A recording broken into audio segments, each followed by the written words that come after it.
அனைவரையும் மகிழ்ச்சியோடு வரவேற்று உரையாற்றியுள்ள சிறுபான்மை நலப்பிரிவினுடைய செயலாளர் என்னுடைய அன்பு தம்பி டாக்டர் சுபேர் கான் அவர்களே, மாண்புமிகு அமைச்சர் நாசர் அவர்களே, நாடாளுமன்ற சட்டமன்ற உறுப்பினர்களே, இந்திய யூனியன் முஸ்லீம் லீக் அகில இந்திய தலைவர் தகைசால் தமிழர் பேராசிரியர் ஐயா காதர் மொய்தீன் அவர்களே, மனிதநேய மக்கள் கட்சியுடைய தலைவர் பேராசிரியர் திரு ஜவஹர்லால் அவர்களே, மாநில சிறுபான்மையினர் ஆணையத்தினுடைய முன்னாள் தலைவர் மதிப்பிற்குரிய பீட்டர் அல்போர்ட்ஸ் அவர்களே, விடுதலை சிறுத்தை கட்சியைச் சேர்ந்த சட்டமன்ற உறுப்பினர் என்ற அன்பிற்குரிய ஆலூர் ஷா நவாஸ் அவர்களே, அன்பிற்குரிய அல்தாப் அவர்களே, பஷீர் அகமது அவர்களே, தமிமுன் அன்சாரி அவர்களே, நெல்லை முபாரக் அவர்களே, வக்பாரியத்தினுடைய தலைவர் திரு நவாஸ்கனி அவர்களே, சிறுபான்மையினர் நல ஆணையத்தினுடைய தலைவர் திரு அருண் அவர்களே, துணைத் தலைவர் திரு இறையன்பு குத்தூஸ் அவர்களே, தமிழ்நாடு பிற்படுத்தப்பட்ட பொருளாதார மேம்பாட்டுக் கழகத்துடைய தலைவர் திரு துறைமுகம் காஜா அவர்களே, தமிழ்நாடு அரசுடைய தலைமை காஜி திரு மௌலானா குலாம் முகமது அவர்களே, பெருமதிப்பிற்குரிய முதன்மை காஜி திரு உஸ்மான் மொஹிதீன் அவர்களே, தலைமை கழகத்தினுடைய நிர்வாகிகளை, பல்வேறு கட்சிகளைச் சார்ந்த தோழர்களே, வந்திருக்கக்கூடிய கண்ணியத்திற்குரிய இஸ்லாமிய பெருமக்களே, கழக சிறுபான்மையினர் நல உரிமை பிரிவை சார்ந்திருக்கக்கூடிய நிர்வாகிகளே, பத்திரிகை மற்றும் ஊடகத்துறையை சார்ந்திருக்கக்கூடிய நண்பர்களே, உங்கள் அனைவருக்கும் அன்பான வணக்கம். இந்த புனித ரமலான் மாசத்துடன் கழக சிறுபான்மையினர் நலப்பிரிவு நடத்தக்கூடிய இந்த பேரன்பின் ஈகை பெருவிழாவில் கலந்து கொண்டு உங்களை எல்லாம் சந்திப்பதில் நான் மிகுந்த மகிழ்ச்சி அடைகிறேன். தம்பி சுபேர்கான் அவர்கள் இந்த நிகழ்ச்சியை மிக சிறப்பாக ஏற்பாடு செய்திருக்கிறார். தந்தைக்கு தப்பாத பிள்ளையா அவர் செயல்பட்டுக் கொண்டிருக்கிறார். அண்மையில்தான் அவருடைய தந்தை முன்னாள் அமைச்சர், நம்முடைய நினைவில் வாழ்ந்து கொண்டிருக்கக்கூடிய அருமை அண்ணன் ரஹ்மான் கான் அவர்களுடைய சட்டமன்ற பேச்சுக்களை எல்லாம் இடிமுழக்கம் என்னும் தலைப்பில் அதை புத்தகமாக கொண்டு வந்தார். அதை நான் தான் வெளியிட்டேன். கழக பணி, மருத்துவ சேவை ரெண்டிலும் சிறப்பாக செயல்பட்டு வரக்கூடிய அவருக்கு, அதேபோல இந்த நிகழ்ச்சியை அவரோடு சேர்ந்து ஒருங்கிணைச்சிருக்கக்கூடிய சிறுபான்மையினர் நலப்பிரிவை சார்ந்திருக்கக்கூடிய உடன்பிறப்புகளுக்கு என்னுடைய பாராட்டுக்களையும் வாழ்த்துக்களையும் நான் தெரிவித்துக் கொள்ள விரும்புகிறேன். ஈகை பண்பும் அடுத்தவருக்கு உதவக்கூடிய மனமும் எல்லாரையும் சமமாக கருதி அன்பு செலுத்துகிற சமநெறியும் கொண்ட தூய இஸ்லாமிய சொந்தங்கள் இங்கே கூடியிருக்கீங்க. உங்க எல்லாருக்கும் என்னுடைய ரமலான் நல்வாழ்த்துக்களை முதல்ல தெரிவிச்சுக்கிறேன். திராவிட முன்னேற்ற கழகத்திற்கும் இஸ்லாமியர்களுக்கும் இருக்கக்கூடிய உறவு இன்று நேற்று ஏற்பட்டதல்ல. இந்த இயக்கம் தொடங்கினது முதல் உண்டான உறவு. நம்முடைய கண்ணியத்திற்குரிய காகிதமில்லத்தவருடைய காலம் தொட்டு பேரறிஞர் அண்ணா, தலைவர் கலைஞர், இப்போ நான் என தலைமுறை தலைமுறையா தொடரக்கூடிய உறவு இந்த உறவு. அதோட தொடர்ச்சியாதான் கடந்த ஆண்டு செப்டம்பர் மாதம் நடந்த நபிகள் நாயகம் அவருடைய 1500வது பிறந்த நாள் விழாவில் நான் கலந்து கொண்டு பேசினேன். இந்த உறவு இணைபிரியாமல் காலகாலமாக தொடரும். நம்ம யாராலும் ஒரு நாளும் பிரிக்க முடியாது. உங்கள ஒருத்தரா இருந்தவர் தலைவர் கலைஞர் அவர்கள். உங்களுக்கான பல நலத்திட்டங்களை அவருடைய ஆட்சி காலங்களில் கொண்டு வந்திருக்கிறார். அவருடைய வழியில நடக்கக்கூடிய நம்முடைய திராவிட மாடல் ஆட்சியில சிறுபான்மை மக்களுக்காக செயல்படுத்தப்படக்கூடிய பட்டியல் என்பது ரொம்ப ரொம்ப பெருசு. எதை சொல்றது எதை விடுறதுன்னு தெரியாத அளவுக்கு அந்த சாதனை பட்டியல் மிக மிக நீளமானது. நேரத்தினுடைய அருமை கருதி அதையெல்லாம் நான் விளக்கமாக பட்டியலிட்டு சொல்ல வேண்டிய அவசியம் இல்லை. அதெல்லாம் உங்களுக்கு நல்லா தெரியும்.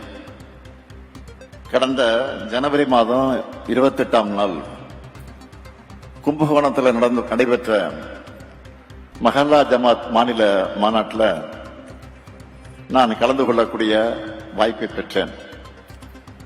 அந்த மாநாட்டில் எடுத்து வைத்த கோரிக்கைகள் எல்லாம் நான் ஏற்றுக்கொண்டு அதில் 5 சிறப்பு அறிவிப்புகளை நான் வெளியிட்டேன்.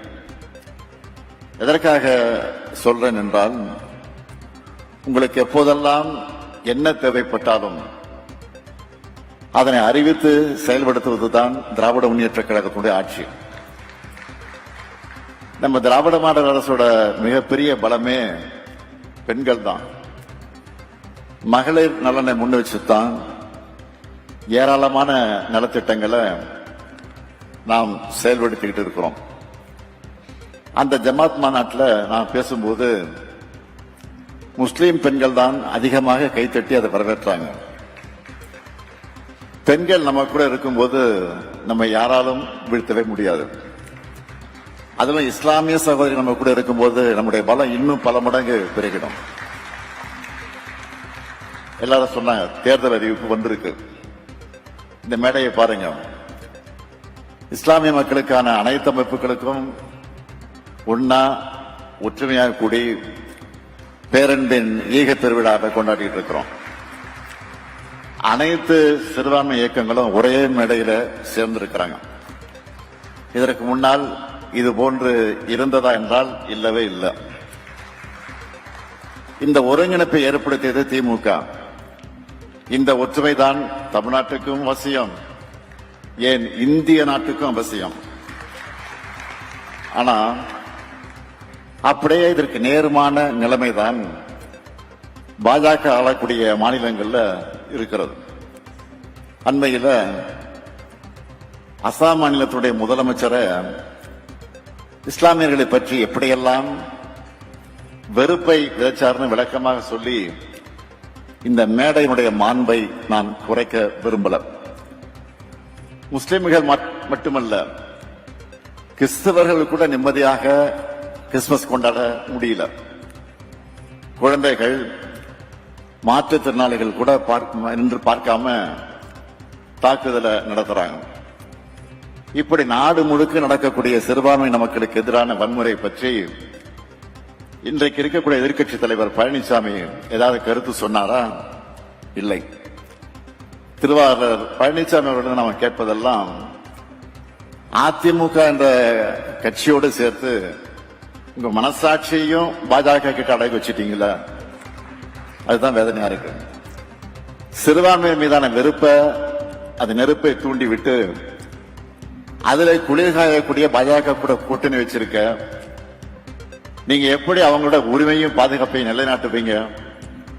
பழனிசாமி மட்டுமல்ல, நாட்டில் இப்படித்தான் பலரும் நோன்பு திறக்கிற ஒரு நாள் மட்டும் நிகழ்ச்சியில் கலந்துக்கிட்டு போட்டோவுக்கு போஸ்ட் கொடுத்துட்டு பாஜக மூலமா இஸ்லாமியருக்கு எந்த பிரச்சனை வந்தாலும் அமைதியா இருக்காங்க.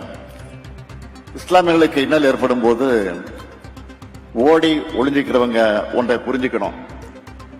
எதிர்கட்சியா இருந்தப்பவும் சரி, இப்போ ஆட்சியில் இருக்கும் போதும் சரி, இஸ்லாமுடைய உரிமைகளுக்காக முதல் ஆளா குரல் கொடுக்கிறது திமுக தான்.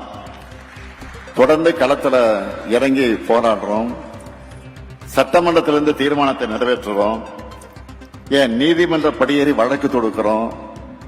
அதனாலதான் சிறுபான்மையின மக்களும் என்னைக்கும் திமுகவுக்கு துணையா நிற்கிறாங்க. எனவே தமிழ்நாட்டின் மத நலனுக்கு காப்பாற்றப்பட சிறுபான்மை மக்களும் பெரும்பான்மை மக்கள் சகோதர பாச உணர்வோடு பழகுகிற பண்பாடு தழைக்க இந்த ஒற்றுமை என்னாலும் தொடரணும். அதுக்கு நீங்க ஒவ்வொருத்தரும் உறுதி எடுத்துக்கணும்னு கேட்டுக்கிறேன். இந்த இனிய நாள்ல உங்களுடைய ரமலான் பெருநாள் மகிழ்ச்சியை பகிர்ந்துக்க எனக்கு வாய்ப்பளித்ததுக்காக நான் மீண்டும் நன்றியை தெரிவிச்சுக்கிறேன். அனைவரையும் அரவணைக்கும் அன்பால் வெல்வோம் ஒன்றாக.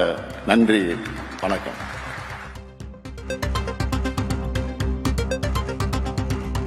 சிறுபான்மையினருக்காக திமுக எப்போதும் துணை நிற்கிறது என்று முதல்வர் மு.க.ஸ்டாலின் பேசியிருக்கிறார். சென்னை கீழ்ப்பாக்கத்தில் உள்ள தனியார் பள்ளி வளாகத்தில் திமுக சிறுபான்மையினர் நல உரிமை பிரிவின் சார்பில் இஃப்தார் நோன்பு திறக்கும் நிகழ்ச்சியில் முதல்வர் மு.க.ஸ்டாலின் பேசியுள்ளார்.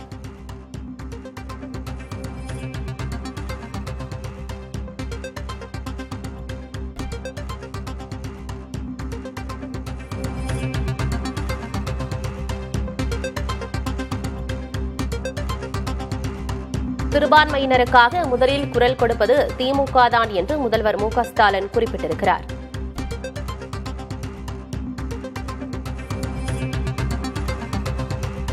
மனசாட்சியை எடப்பாடி கே. பழனிசாமி அடகு வைத்துவிட்டார் என்றும் முதல்வர் மு.க.ஸ்டாலின் குறிப்பிட்டு பேசியிருக்கிறார்.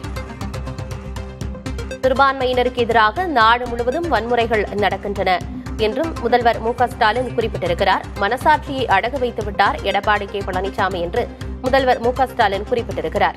சிறுபான்மையினருக்காக முதலில் குரல் கொடுப்பது திமுக தான் என்றும் முதல்வர் ஸ்டாலின் குறிப்பிட்டிருக்கிறார். இஸ்லாமியர்கள், கிறிஸ்தவர்கள் பண்டிகையை கொண்டாட முடியவில்லை என்றும் அவர் குறிப்பிட்டிருக்கிறார்.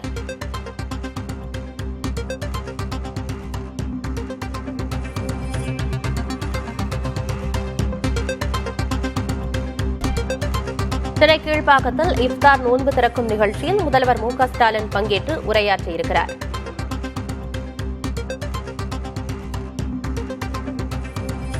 திராவிட மாடல் அரசின் மிகப்பெரிய பலம் பெண்கள்தான் என்று முதல்வர் மு.க.ஸ்டாலின் குறிப்பிட்டிருக்கிறார். பெண்கள் நம்முடன் இருந்தால் நம்மை யாராலும் வீழ்த்த முடியாது என்றும் அவர் குறிப்பிட்டிருக்கிறார்.